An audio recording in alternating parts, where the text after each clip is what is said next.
राधे राधे। जय श्री कृष्णा।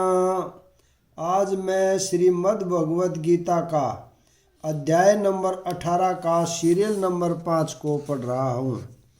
जो प्रारंभ में विष जैसा लगता है लेकिन अंत में अमृत के समान है, और जो मनुष्य में आत्म साक्षात्कार जगाता है वह सात्विक सुख कहलाता है।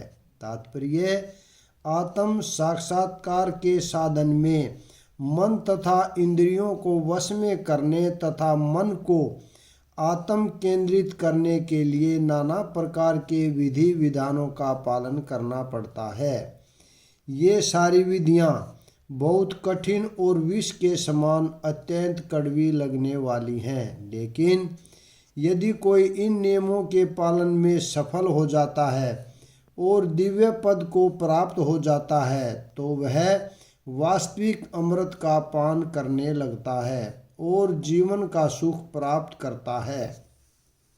जो सुख इंद्रियों द्वारा उनके विषयों के ससरंग से प्राप्त होता है और जो प्रारंभ में अमृत तुल्य तथा अंत में विष तुल्य लगता है वह रजोगुणी कहलाता है। तात्पर्य: जब कोई युवक किसी युवती से मिलता है तो इंद्रियां युवक को प्रेरित करती हैं कि वह उस युवती को देखे, उसका स्पर्श करे और उससे संभोग करे। प्रारंभ में इंद्रियों को यह अत्यंत सुखकर लग सकता है, लेकिन अंत में या कुछ समय बाद वही विष तुल्य बन जाता है। तब वे विलग हो जाते हैं या उनमें तलाक, विवाह विच्छेद हो जाता है, फिर शोक, विषाद इत्यादि उत्पन्न होता है। ऐसा सुख सदैव राजसी होता है।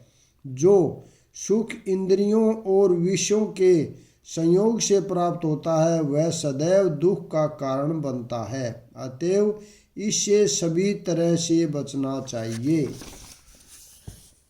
तथा जो सुख आत्म साक्षात्कार के प्रति अंधा है, जो प्रारंभ से लेकर अंत तक मोह कारक है और जो निद्रा, आलस्य तथा मोह से उत्पन्न होता है वह तामसी कहलाता है।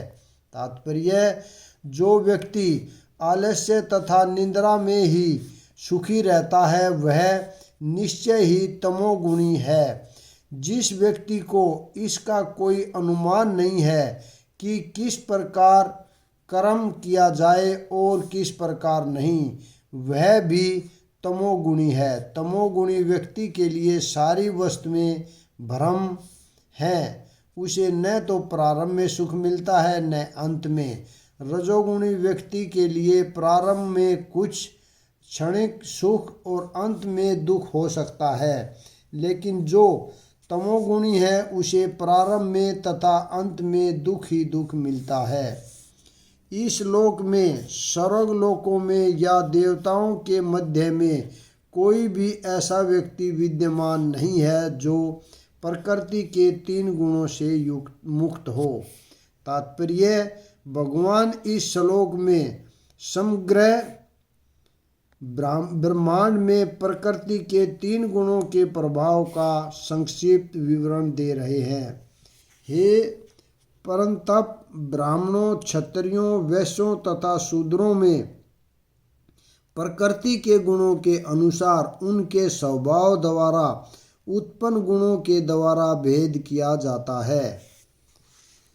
शांति प्रियता, आत्म संयम, तपस्या, पवित्रता, सहिष्णुता, सत्यनिष्ठा, ज्ञान, विज्ञान तथा धार्मिकता, ये सारे स्वाभाविक गुण हैं जिनके द्वारा ब्राह्मण कर्म करते हैं।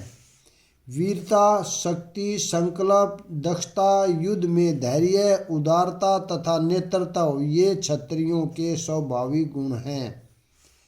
कृषि करना, गोरक्षा तथा व्यापार वैश्यों के स्वाभाविक कर्म है और शूद्रों का कर्म श्रम तथा अन्यों की सेवा करना है।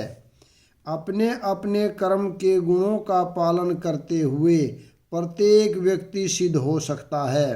अब तुम मुझसे सुनो कि यह किस प्रकार किया जा सकता है।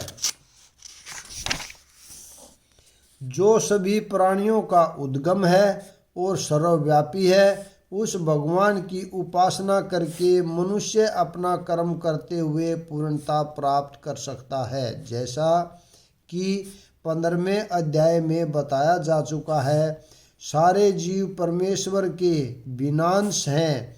इस प्रकार परमेश्वर ही सभी जीवों के आदि हैं। वेदांत सूत्र में इसकी पुष्टि हुई है। जन्माद्यस्य यतः, अतएव परमेश्वर प्रत्येक जीव के जीवन के उद्गम हैं, जैसा कि भगवद गीता के 7वें अध्याय में कहा गया है। परमेश्वर अपनी परा तथा अपरा इन दो शक्तियों के द्वारा सर्वव्यापी है।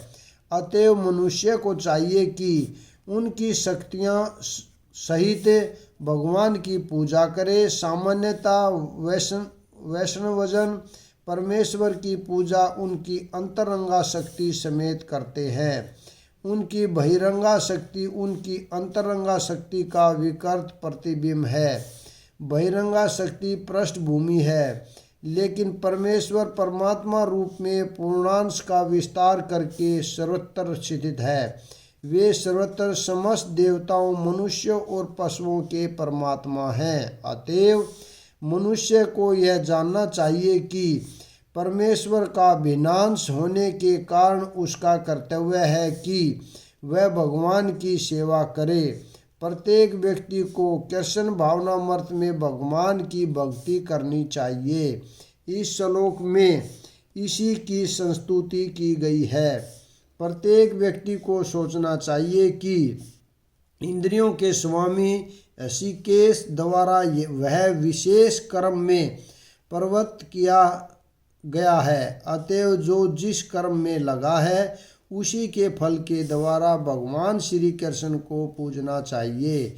यदि वह इस प्रकार से कृष्ण भावना में होकर सोचता है तो भगवत कृपा से वह पूर्ण ज्ञान प्राप्त कर लेता है।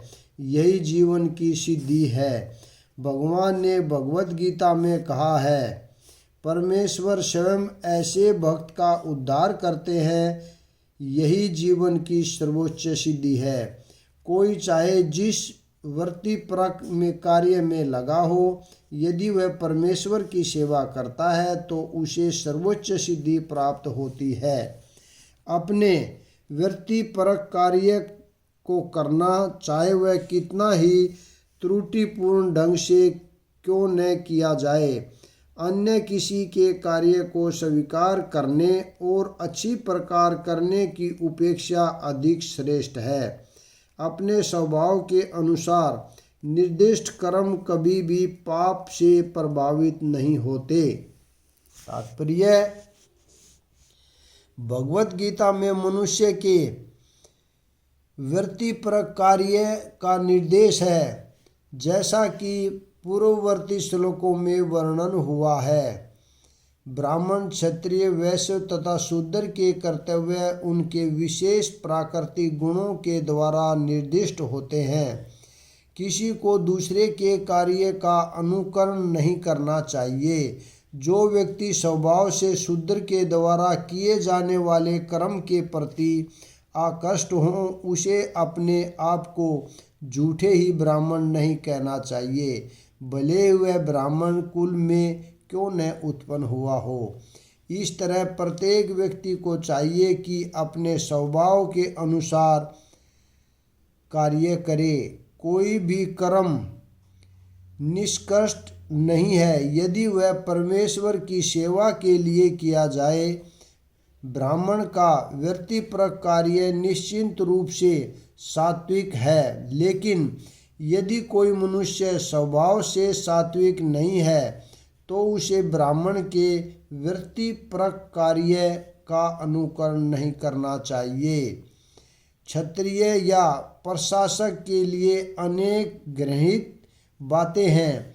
क्षत्रियों को शत्रुओं का वध करने के लिए हिंसक होना पड़ता है और कभी कभी कूटनीति में झूठ भी बोलना पड़ता है। ऐसी हिंसा तथा कपट राजनीतिक मामलों में चलता है, लेकिन क्षत्रिय से यह आशा नहीं की जाती कि वह अपने वृत्तिपरक कार्य कर्तव्य त्याग कर ब्राह्मण के कार्य करने लगे।